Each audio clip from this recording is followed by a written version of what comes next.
Welcome, welcome, everybody. As we give everybody a minute to dial in, what a week it has been. Thank you so much for joining Rewiring Change, a neuroscience-backed approach to leading through change and through transformation.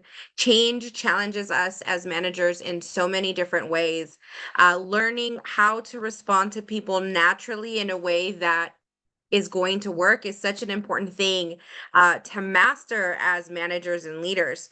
So, if you haven't joined us before, I'll share a little bit about who Management Cues is. So, Management Cues is a management and leadership training company. What we do differently is that we make sure that we're experimenting, testing, and understanding the manager's experience within their role. Our programs have been tested by neuroengineers and neuroscientists to confirm that they actually work and that people are actually learning.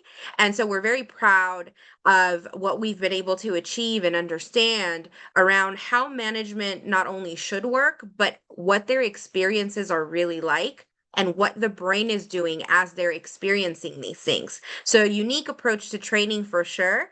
If you haven't ever met me before, I'm Dr. Mayra Austin. I'm the CEO and founder of Management Cues, and I'm more than happy to be here as part of this series as we continue to explore change management with a framework, which is Kotter's framework, and a neuroscience twist, which is what we have specialized in after the research study conducted a few years ago. So this week is week 3. And we're going to be talking about working from a resistance standpoint, which is common and natural. People resist change, and in the workplace, it's very obvious when people are pushing back, when they're complaining, when they're frustrated. And we're going to talk a little bit about getting prepared for the next step for next week by using a brain-based coaching approach and understanding how to coach people through these moments so that we get what we need, which is the achievement of our goals, productivity, conserving energy, conserving cognitive load, all of those things. So we're going to go through the manager barrier question. And of course, if there is change, there are going to be barriers. We're going to talk through Kotter's step 5, and then we're going to emphasize a little bit on using a brain-based approach to coaching. We'll touch a little bit on step 6, but we're really going to dive into step 6 in the next session. And then, of course, we'll leave you with some management strategies and a management tool that you can test and use and definitely put into play as early as you'd like, as early as right after if you needed to. So, we're going to start with this question today. When asking for behavior to change, I think that when we ask something of others in the workplace of as managers, it's really important to take a reflective moment, even if it's just a few seconds. You'd be surprised how much that changes the direction of things and your own approach. So, when asking for behavior to change, as a manager, ask yourself, what have we done to make that behavior possible? And that question is so critical because sometimes our expectations are high, but the environment or the setup or the introduction is not actually conducive to what we're asking for.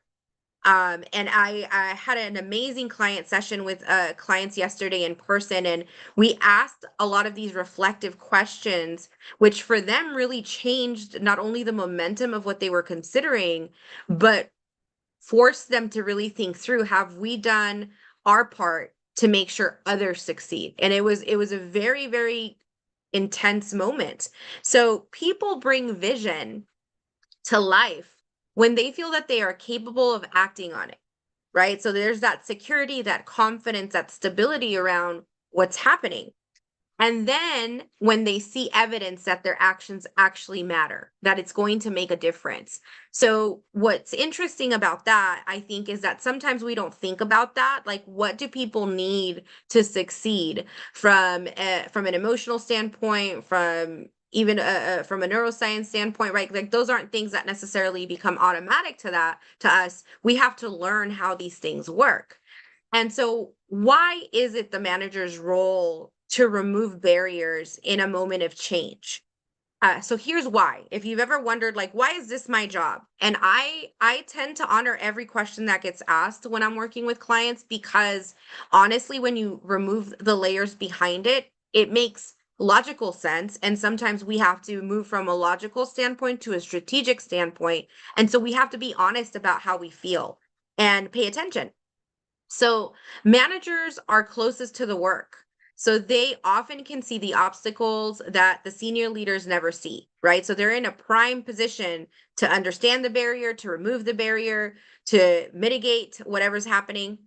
People can't execute what the system prevents, right? So it goes back to that thought of, we're asking for this great outcome. Have we actually created or curated an environment that actually is conducive to that, that makes that even possible? And so the manager's role to remove barriers here is that they often are responsible or heading processes, policies, resources. They're the ones that are communicating them or enabling access, right? And so they have this key, they're a conduit in the environment. So removing friction creates capacity. Managers help employees spend less energy navigating obstacles and more energy doing the meaningful work. And it's the art of redirection. Managers are in a prime position to do that. They're also, because of their degree of involvement, their exposure, their access, they have the opportunity to create psychological safety. So when they help employees see what's happening, and they can partner with them on addressing barriers, and they remove themselves from any sort of blaming energy or activity, they're more likely to share with you exactly what needs to be fixed so we get there faster. It Managers are able to turn resistance into information because they know, based on their role, how to synthesize it in a way that maybe employees don't. And so that sort of interaction increases ownership. Employees are more likely to embrace change when they have the tools, the authority, the clarity, and the support to act. And lastly, managers translate strategy into execution. It's the primary function of our role. It's actually one of the reasons why I personally enjoy management, more so than being in an executive leadership position necessarily, because I love execution. I love problem solving. I like pulling things apart and putting them back together. And so managers, that's part of their role. Their job isn't just to communicate, right? Their job is to get in there and move that change forward. So if you've ever wondered why managers are the conduit, why they are the gatekeepers, why they are in a prime position to remove barriers, this is why. Right. This is also why it's important, I think, to share with managers why they're so important to what we do.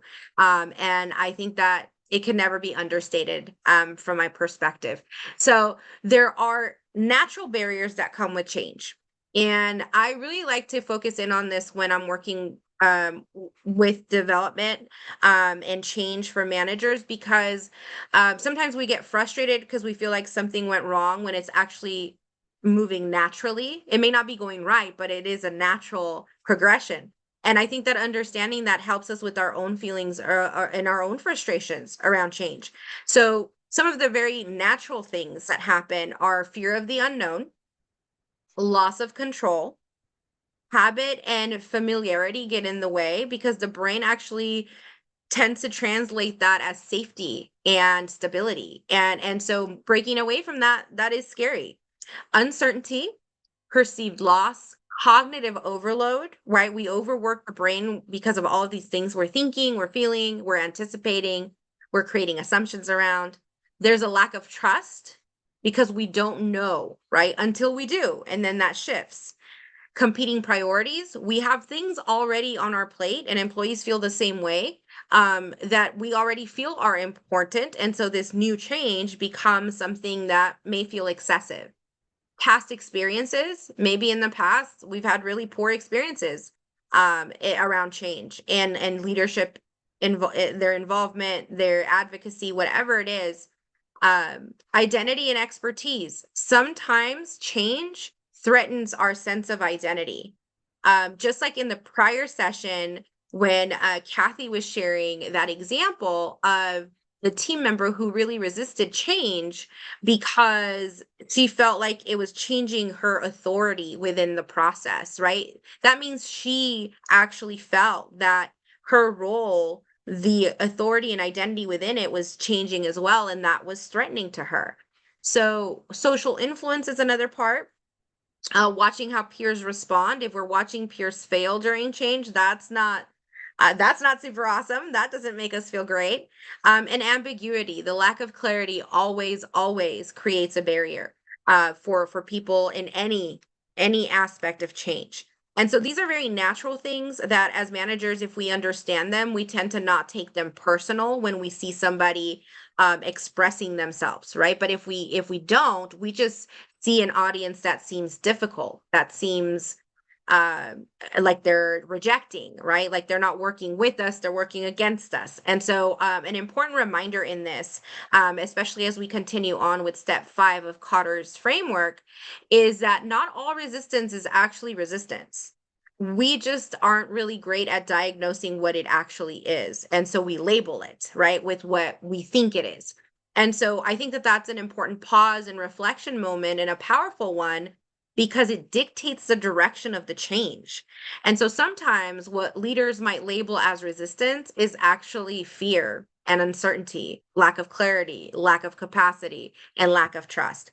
And so one of the things that in the live workshop with my client yesterday that we talked about is really learning how to diagnose. And for them, we were talking about growth and operations, which was a different topic.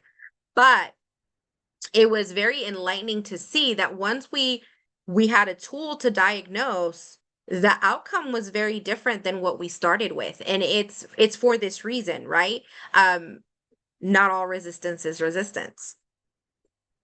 So let's jump into Kotter step 5 and talking about how do we enable action by removing barriers, because we're removing barriers, or we should be, not just with the intention to make things easier, but to achieve our goal with whatever change needs to happen, or whatever productivity we need to increase, or whatever culture we need to enhance. Whatever it is, knowing how to tactfully move through barriers is a way to get there faster and in a better way and in better shape, and to not be consumed by the things that maybe our team members don't quite understand yet. So what Cotter means by removing barriers, he is really saying in step 5, empower broad-based action by removing the obstacles that prevent people from acting on change vision. So what's stopping them from getting from one point to the other, right? And how is that hurting the whole change initiative? Having kind of a bigger mindset around it. So this is where leaders move from here's where we're going to what is stopping you from helping us get there, right? And understanding that nuance of what exactly is creating an issue for somebody. So barriers and boundaries is something that I tend to train a lot on, because I feel like that it's almost like a nuance that never gets talked about, never gets trained on. I don't even see it often in coursework or curriculum in higher ed, and I think it's fascinating, right? So there are different types of barriers in the workplace that exist, which is why we experience things and maybe don't realize that this is why. So there are structural barriers. Those are things like outdated policies, processes, approval chains. So if you didn't know that that was a structural barrier, that is something that stops us from moving forward, especially if you already have that as an issue in an environment, and then you're throwing change into it, it just compounds it, just makes it more obvious. Resource based, so that means insufficient time, staffing, technology, or budget. If it's a skill-based barrier, that's employees that don't know how to execute the change. They may not have the skill set for it. They may not have the education for it. They may not have the resources for it. And so you have to pay attention, again, that expectation versus execution. Is it really aligned? Have we really done our part to make it possible to begin with? And leadership based. So we create leaders. We get in our own way as leaders if we don't look and reflect on these things. So when it's a leadership based barrier, managers aren't reinforcing the change. The managers may not actually know how to move through this change. And that means understanding frameworks like Kotter's or using a system to manage change. And the cultural barrier is a big one. I feel like maybe the biggest one if we're introducing change. That's why they say, right, culture will eat strategy for breakfast. And I'll never forget that. It's Peter Drucker. And it's so true. It just, you can have the best plan, the best idea, an optimal solution, and it won't come to life because of fear, mistrust, territorial behavior. It'll take it down. Or we've always done this way. Legacy type of feelings around change. If there's a unanimous feeling about it, yeah, you're in trouble. Change is going to be hard or impossible until you recognize that that's the barrier, right? And then there's psychological. So there's a very real thing happening to people when they're experiencing change. And we may look at it as a touchy-feely thing. I've gotten that response sometimes in training. It's not touchy-feeling because it's physically there. It's manifested. It's a real thing that's in your way, right? And it's something that human beings experience. Uncertainty, loss of control, threat perception. So again, if we pretend like it's not there and it's not real, it doesn't mean it's actually going to go away, right? And so we need to understand these barriers. So out of curiosity in chat, if you don't mind, how many of these barriers have you come across during a change? And I'll go ahead and let you kind of respond in chat. If you'd like to unmute and share, please let me know. This is a common area where I feel like managers don't receive training on things like boundaries and barriers to diagnose while they're introducing new things. So I'll give it a second and then I'll go ahead and move on if we don't have anything to share. All right, let's keep going. If you have any thoughts, please feel free to share in chat throughout the session. So start with friction, not the person. And again, it's diagnosing the right things at the right time, I feel is incredibly strategic for managers. So when change isn't happening, don't start with why people are resisting. Start first with what is getting in the way, right? Really kind of have the mindset of, have we set them up for success to begin with? And I think that changes the way we look at things. That also changes our degree of frustration towards people, which they can feel, they can see, right? And that limits all of the other areas of change. And so here's a recommendation, right, for managers to have kind of a sequence of how to look at this. So clarity. Think about, do people understand what is changing, why it matters, and what is expected of them? So kind of make this a checkbox that you move through in as you're looking at the barriers. Capacity. Think about, do they have time, staffing, resources, and bandwidth for change? These are all boxes you have to check off, right, and address, because otherwise they're really not even set up for the change. Capability. That means, do they have the skills, the knowledge, and the tools to actually do things differently? Authority. Do they have enough autonomy and decision-making power to move through that change? And then process. Are existing policies, workflow systems, or approvals working against the change? And this is something that as a manager, you may not have full authority to change, but you do have the authority and the responsibility to communicate. So it makes you more impactful to say to your senior leader or your executive leader, these processes are making this change more difficult, right? Versus just saying people just aren't doing it. That's such a big difference in terms of impact in that moment. Culture, you're looking at, our norms, behaviors, incentives, or leadership messages reinforcing the old way. Are we actually repeating and living the change and influencing the change, or are we just defaulting to the old and pretending like we're changing? And then last, trust. Do people actually believe leadership will follow through and that the change is genuinely in their best interest? And that's a reflective question, right? You really have to be honest about how you've done things in the past, what impression your team members have, and not fall into the trap of not covering lessons learned and changing that mindset.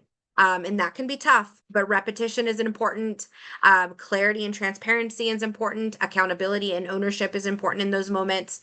And then, of course, there is the neuroscience connection, which is my absolute favorite part of this, right? When people perceive change as a threat, the brain prioritizes protection and predictability.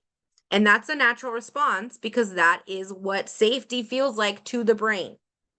That can look like resistance, avoidance, defensiveness, information hoarding, reduced creativity, decision paralysis, and quiet compliance, right? So, threat is all of these things. And when we understand threat, we understand what's happening when people are confronted with change. So, the leadership question becomes, are we asking people to change while leaving the barriers that make change difficult completely intact?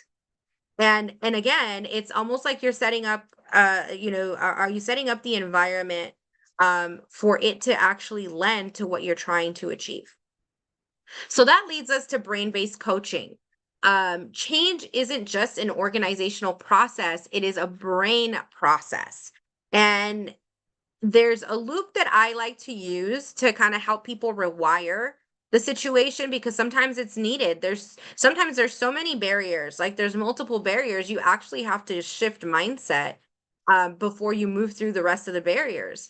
And so the rewire loop for you, right? First, recognize the barriers, what's getting in the way, then enable action. What resources, authorities, or skills do people need?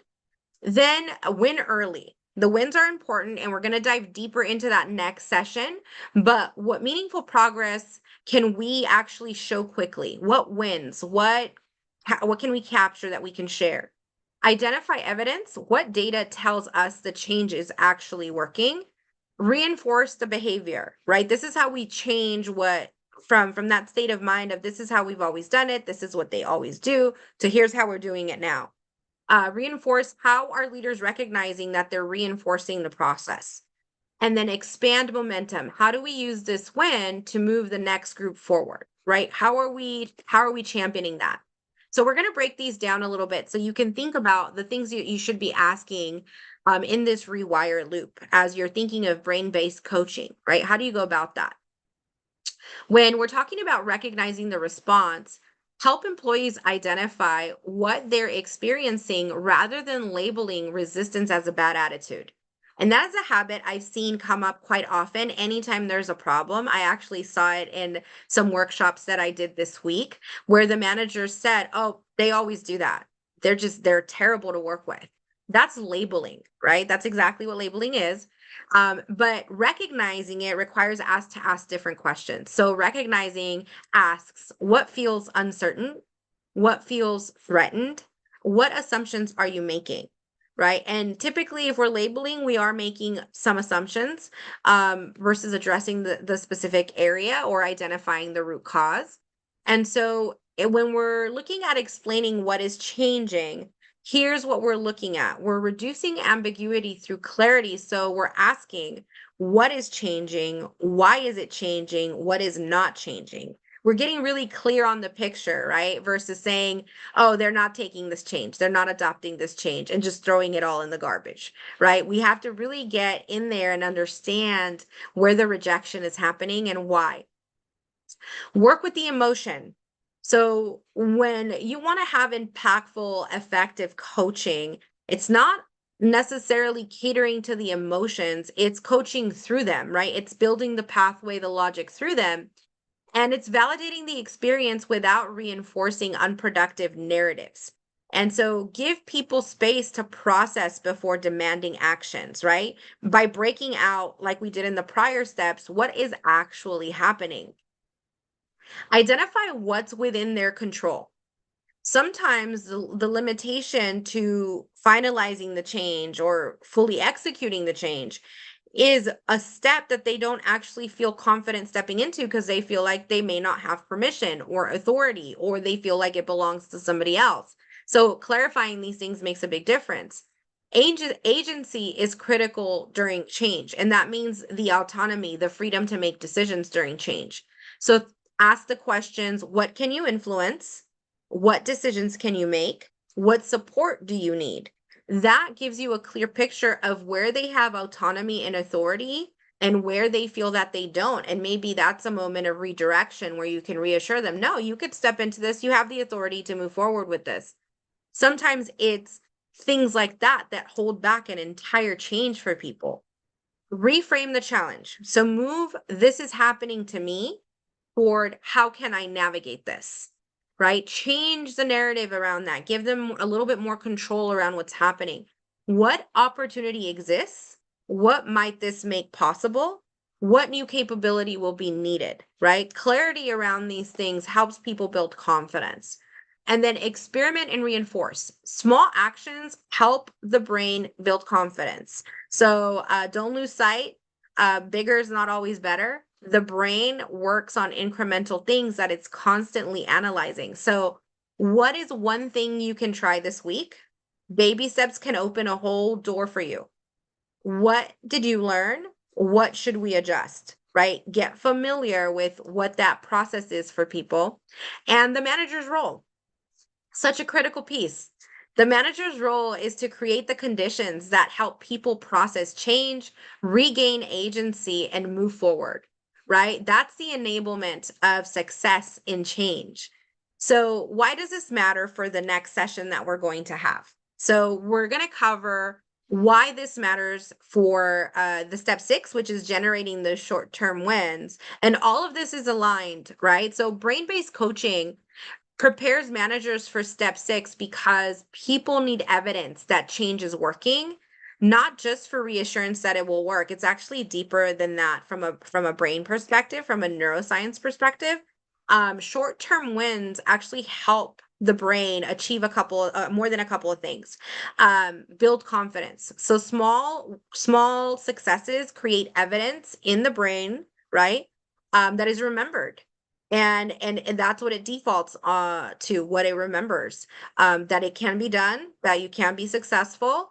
It reduces uncertainty. So visible progress makes an ambiguous change feel more concrete, more real, more necessary.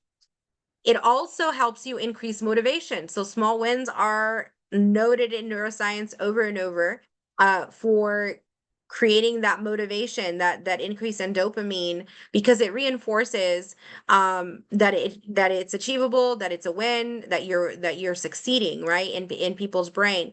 It restores agency, helps you feel like you're in control, like you got this, you can do this, and it helps influence outcomes that way. And it can create momentum. So success makes the next step feel more achievable because you feel like you're already winning, you've already accomplished something, you're on your way. Those things leave an impact in our brain and help us kind of move and step into completing the change. So management strategies in every session, making this actionable, right? So here's a 3-minute chain check, right, that you can use during any chain to kind of give yourself just a little quick check. When someone is struggling with change, so if you come across somebody that's struggling, don't immediately explain, persuade, or problem solve. Sometimes we try to make people's mind up for them instead of understand them. So coach the brain before coaching the behavior. So ask these 3 questions. What feels unclear right now? Like focus on reducing ambiguity, right? Not solving the problem for them that they have in their brain immediately. What part of this change feels more difficult? So give the person space to process the threat or concern, validate it, have them say it out loud, right? Like those things have an impact from a brain based perspective. What is one thing within your control that you can act on? Where is their authority? Where does it lie? That restores agency to shift movement forward, right? So such a simple thing, but incredibly strategic, definitely brain-based and aligned with how brains respond to things. And here's what I want you to think about. Here's the manager move. Listen first. Resist the urge to defend the change or provide an immediate solution. I can tell you from so much experience, I've heard managers down the hall say, this is what leadership wants to do. Well, that actually activates threat in the brain. It doesn't persuade anybody. that kind of a response. And that's why this matters, right? So try it this week if you want to play with this a little bit and have some sort of change going on in your environment. Use the 3 questions in a one-on-one with an employee and experiencing a change and see what happens, right? Like just take it for a spin. The goal is to move the conversation from a place of I don't like this change, which is where a lot of people sit when they've gotten stuck with the change or the change threatens them in some way, or there's a barrier. Change the I don't like this change to I understand what I can do next, and have that be your goal when there's a barrier. People don't need you to convince them that change is possible. What they need is for you to remove what is preventing them from acting and give them evidence that their effort actually makes a difference, right? And so we have to give people an opportunity to succeed by setting them up correctly. We also have to understand what they're going through to move them to the next step through change. So all right, so here's our Brain Ready tool. So you're going to get a step 5 tool this week for registering and attending. And we'll walk through Kotter's step 5 of busting through those barriers and making sure that we have assessed and diagnosed, and that as managers, if we have an authority to remove those barriers, we do. If we don't have the authority, we know how to communicate it so that we're more impactful in change no matter what. Okay, so I'll open it up for a few seconds for any comments, questions, or feedback. I'll check our YouTube channel and our chat if there are any questions. And it looks like we're okay for right now, so I'll continue to the close. Thank you so much for joining today. So training and support. So we've actually completely renovated our website. So if you haven't checked it out, please do. You'll get the session recording, a copy of the webinar deck, your change management tool for step 5, and we'll also include links to our training programs, our products, our management planner, our neuroscience studies. You can always set up a free consultation with me at any time. And then, of course, we have our membership programs, which support managers on a monthly basis, whether it's an individual manager, a team or group of managers, or an entire company of managers. We do it all. And then last and not least, our products do support some great foundations out there. This particular journal, the Growth Codex, supports EXP, which provides career and youth opportunities for our high schoolers out there to experience careers in different ways. Our actual intern came from EXP. We had a blast this summer. I encourage people to help the youth experience, different careers out there that maybe they wouldn't otherwise be able to. And with that said, thank you so much for joining. Next week, week 4, we're going to be covering reinforcing and creating momentum. And we're going to go a little bit deeper into the small wins and just how important they are. So I can't wait to see you next Thursday. Thank you so much for joining, and I'll catch you next week.